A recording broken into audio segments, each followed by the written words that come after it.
Well, why don't we just go ahead and dive right in? We'll start with you, Anita. Tell me about your grandparents, Ferry and Irene Broderick. What were they like? They were always wonderful, and we went to visit them quite a lot because um, when I got old enough to remember that we were going out to Emory to visit, we loved going there, and we uh, when I got older, I found out that my grandma made my blessing dress, so she was a good seamstress, and I still have that blessing dress that she made. And she taught me a few sewing skills when I was around 15 or 16 years old. I stayed there for a little while, and she taught me a few sewing skills. And Grandpa was a farmer, and he had lots of farm animals, and we loved seeing the animals. And especially, well, I remember when they would had a bucket full of pig swill, they would take it out for the pigs to eat, and we loved watching the pigs eat pig swill. It was a lot of fun. Do you want to add anything, Janine? Grandpa would uh, milk the cows twice a day, morning and night. And, at first he was doing it by hand, and then he got a milk machine. Grandma was a good cook. We enjoyed her cooking. And there was always eggs and some type of meat, a lot of pork, actually. And she'd grind that up and make sausage out of it, pork sausage. She made good cakes and eggs and toast and whatever else went along with all of that. So she made sure that everybody had food. She cooked oatmeal cereal quite a bit. And she was always telling us that we didn't have enough. She had cheese all the time too. She made a lot of cheese and made it into a round circle. I don't think that people today can comprehend the poverty back in that time. Why do you think it's important to try to understand that, or to know what it was like back then? When there are hard times, you need to know what to do. So, in other words, they don't make a big deal of it. They'd get water out of the ditch. They'd let it settle, and they'd skim off the mosquito larvae. They always ended up having food on the table. Well, Grandpa would grow potatoes, and they would put that in the, can't remember what he called it. It was the potato cellar. Yeah, Betty says it was called the potato cellar. And my mind doesn't work totally, so hers is cracked and mine's broken. And they had the granary. Yeah. And there was a lot of wheat in there. We play in the wheat. They didn't really like us to play in the wheat, but it was it just felt so neat to put your hands in that. It was big place, kind of a big room. One thing we learned, though, not to waste, because they taught us that everything that you produce is very important, and you don't waste any of it. Grandpa's sister, Aunt Adelia, she would collect clothes, and she figured somewhere along the line somebody might need those clothes. And then, of course, Dad had 10 children, and Uncle Lamar had 10 children, and the rest had a few. And so everybody would go to her house and pick out clothes to wear. Well, I'm guessing your dad didn't talk about this, but how do you think the deaths of his two older sisters affected him, Irma and Eliza? Dad never said very much about that.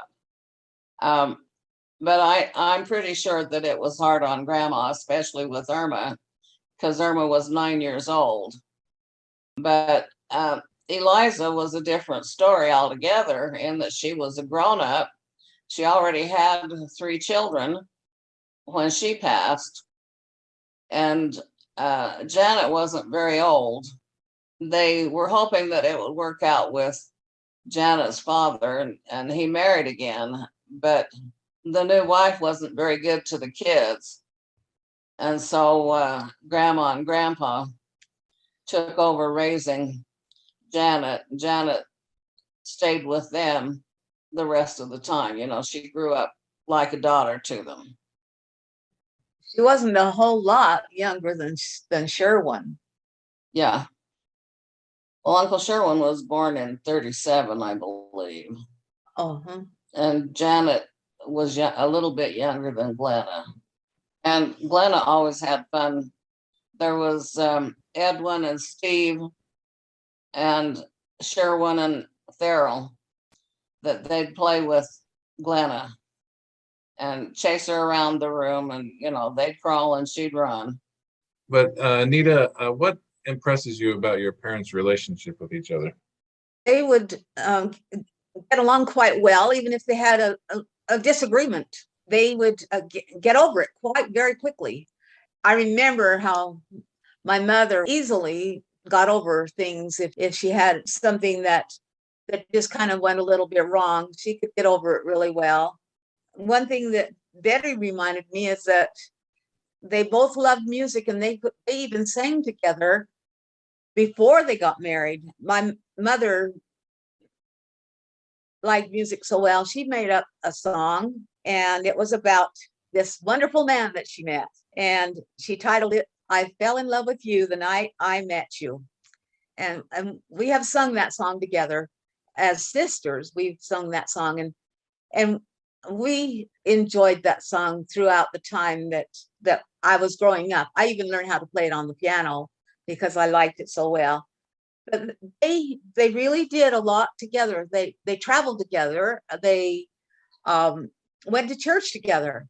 They did so many things together. That was the best place for them, is to be together.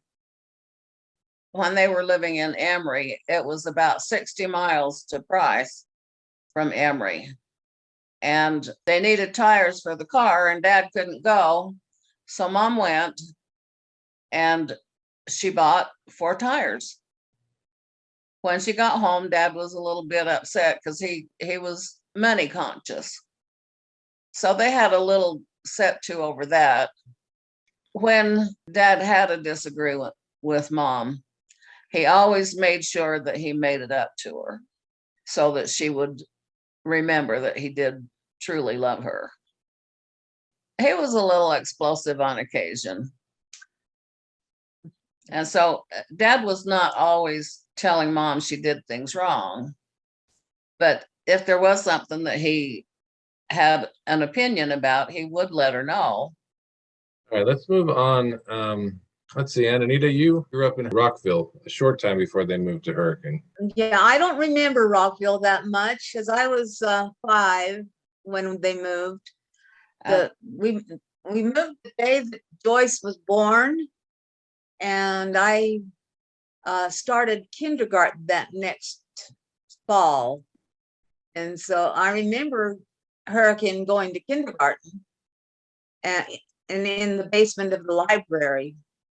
And one little thing I remember is that we always had a blanket on the floor for a little nap because I think it was only a half day kindergarten. And one day I took a little girl's purse and took it home with me. And when my mom saw it, she was not happy at all. She said, "You have to take it back."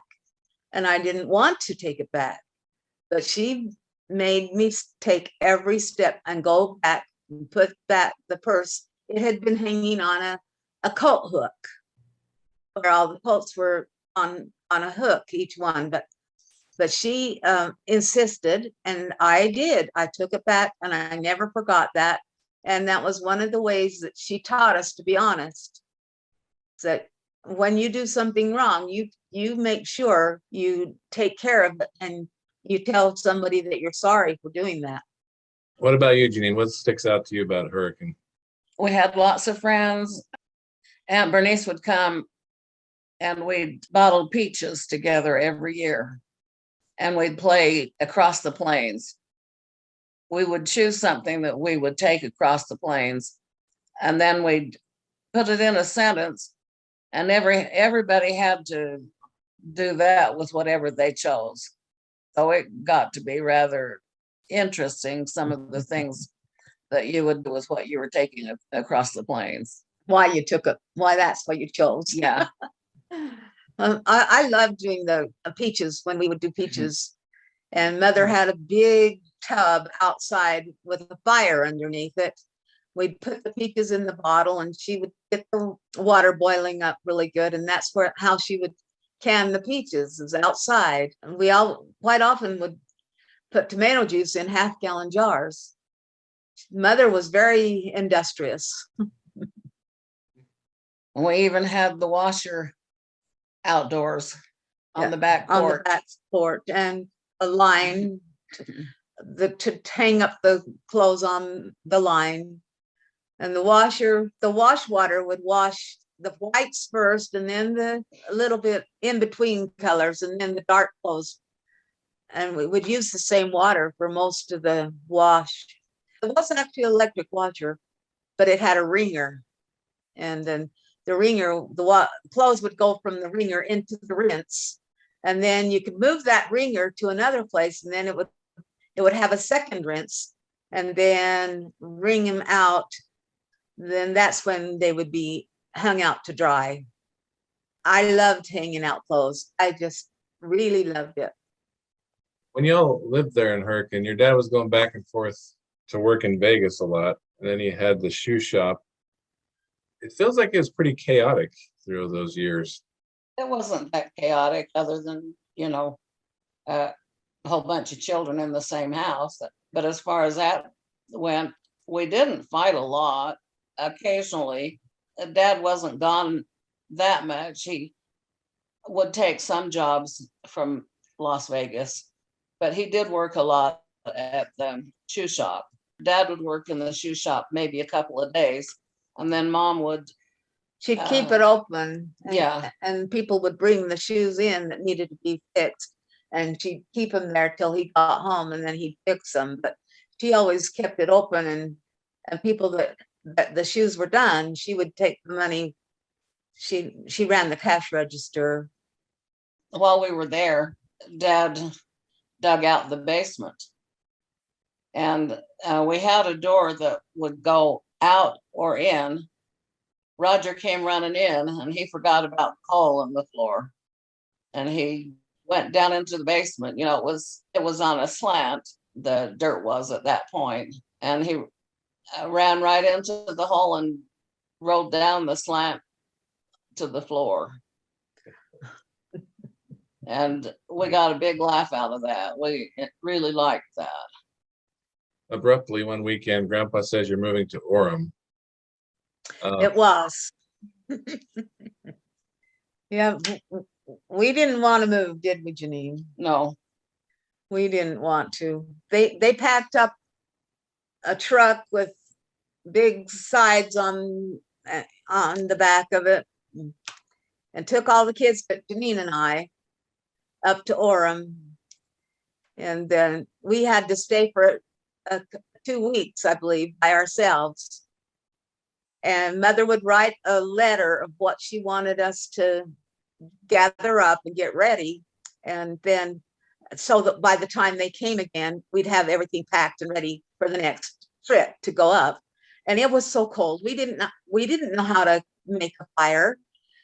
We just had to sleep between the mattresses to keep warm, because we never did know how to build a fire. Well, if we tried to build a fire, it would have burnt the house down. Probably.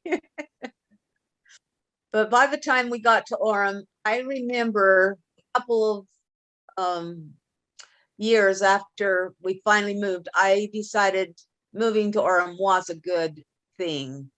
I didn't want to at first, but it was a good thing for us. It was a good move. And how old were you when the family moved to Michigan for that year and a half? I was married. It was 1968, Well, I went first to St. George and had a few experiences there that just helped me determine that it was better for me to go to Michigan with the family. So I spent a year in Michigan working to save money to go on a mission. It was an interesting experience, you know. I don't think I would have gone on a mission otherwise. You worked in the hospital? Yeah, I worked in the hospital there. Roger went on his mission from Michigan because in Orem they had, I think, about 25 boys mission age. It was at the time where they were doing draft for Vietnam. He would have been in the service rather than go on a mission. So they felt like it was a good thing for him to have that opportunity to go on a mission from Michigan. So Anita, I guess I never really thought this through, but so Glenn and Larry met first, right? Obviously. Where did they meet? Glenna went to school in St. George at Dixie College and was able to do data processing at the church office. And the person that came to fix the machine, if it had needed to be fixed, was Larry. And so 2 or 3 times, I guess the machine needed to be fixed. And she could probably tell the story lots better than I can, but he came there and they started dating together. Very good. And then how much later did you meet Alma? Well, I probably met him first of all when Glenna and Larry came to Canonville for Larry to let Glenna meet his family. And I was only 16, but I rode with them before they were married, and I came to Canonville and I met the family and I met Alma. He showed me around a little, not a lot, but then I was still in high school, so I went back after Glenn and Larry got married, and I went back to Orem and went to school. Alma went to Salt Lake to live with Glenn and Larry on their back porch for a while because he was working in the area in Draper and different places. Lene was born, and I went up to help some with Lene to help Glenna, and I re-met him. And that's when we had our first date, actually. It was after we were already graduated from high school. But then, you know, Alma and I got married and we lived in Canonville for a little bit, and then we moved to Orem, and Alma started working with my dad and Larry. And then your dad, Dennis, was in Salt Lake. Alma's best friend was your dad, and they went to high school together and graduated from Bryce Valley High, and they would get together and do a few things together. All right, let's see. Where did we get to? This is what I read about your dad's love of music, which I found was interesting when Viana put together his life history. Was he really started singing when he was young with his sister. Eliza liked to sing. Eliza could play the piano. So that started from a young age. And then Grandma mentioned something about when they were dating, or he mentioned it, that she would tell him the chords as numbers, like 1, 2, 3, 4, because Grandma was really the musician, and so she kind of taught him how to play along with her. Did they sing together a lot when you were growing up, or is it more the family singing together? Or It was a lot. They sang together a lot.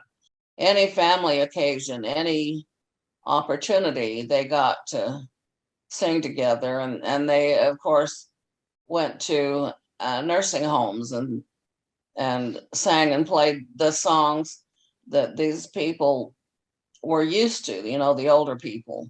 Everybody just loved to have them come and sing with them. so which songs would be your favorite or come to mind? I loved Whispering Hope. That was such a beautiful song. And of course, they taught us "You Are My Sunshine" when we were very young. And "Home on the Range," that was a wonderful "Home on the Range." We loved that one. And When Someone Like You. With Someone Like You.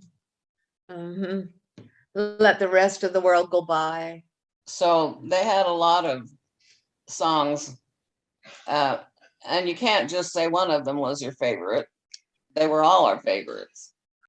I suppose your dad didn't tell you very much about his time in the Seabees. One thing I remember he said was that he did not take his shirt off. Most of the guys would take their shirts off because it was hot. The weather was hot and they would get really tan, And but sunburned. and sweat even more is what he said. And with his shirt on, he would sweat and then it would start to cool. It would the air around him would cool him off, and he said it made him feel a lot more comfortable than the other guys. How about this, Anita? What attributes of your father would you like instilled in your grandchildren? What? Oh wow, would I like to transfer hard work? Be a hard worker. Determination. Very good. And to be handy at a lot of different things, and to have common sense, and just to be able to figure something out, even if it's just small. I would love to have that instilled in my own family. He was an inventor, Mhm. but most of the things he invented either got copyrighted by somebody else, but at least he did work on trying to make things better. That's true. He always wanted to see if he could take something that other people just did in a normal way. He wanted to see if he could make it a little bit better and a little more fast and more economical or whatever. Tell me about your dad's example of living the gospel. We had family night there very regularly. We would have a lesson and stories and about the gospel. And then I remember mother would make a peach milkshake. She would just take a bottle of peaches and put it in a cake pan and put it in the freezer. And then she had a blender and she would put the frozen peaches and some milk and just a little vanilla and sugar. And that was, she'd make us a milkshake. And oh, our friends loved them. I remember the Isom kids, they loved our peach milkshakes. And we would have other families get together with our family to have the family night. And it was fun. We enjoyed that very much. We'd read Book of Mormon stories. I remember the book that mother read quite a bit was from M.M.R. Peterson. And it was stories for kids about the Book of Mormon. And when he was out in Michigan, they invited so many people over, and they would have church meetings and socials in their house and get-togethers, and they all really enjoyed it. Our dad really liked people. He was a people person, and it was easy for him to talk to people. It didn't rub off on me. That's one thing my dad said, was that your dad really wasn't afraid of anything, Yeah. Yep. And I remember that they would kneel around the table in the morning for prayer. That would kneel. Morning and night. Mhm. That's right. And Breakfast and dinner. Well, excuse me, it was called supper. yeah, supper. Breakfast and supper. Because they were raised in the country and that's what it was called, was the evening meal was called supper. I do remember one time Roger was saying the blessing at the lunch meal. And in Hurricane, we always had at noon, at 12 o'clock, there would be a siren that would sound just to let everybody know it was 12 o'clock. And it was called the noon whistle. And so he was saying the blessing, and he said about half of it, and then he said, "There's the noon whistle." And then he finished the blessing on the food. I remember that one real well. How did your relationship with your father change over time? He was quite a strict person. I do feel like now that with as many children as he had, he needed to feel like he had control. And so he really, quite often he would say, rule number one, and that he was in charge. He was the one in charge anyway. We were kind of not really afraid of him, but we knew that we had to mind. We knew it. And especially the older ones helped to teach the younger ones. There were times he had an anger spurt, and we didn't want to get him angry. After I got married, it was a little bit difficult for me to go from a home where my father was very strict and my husband was a lot nicer to me than that.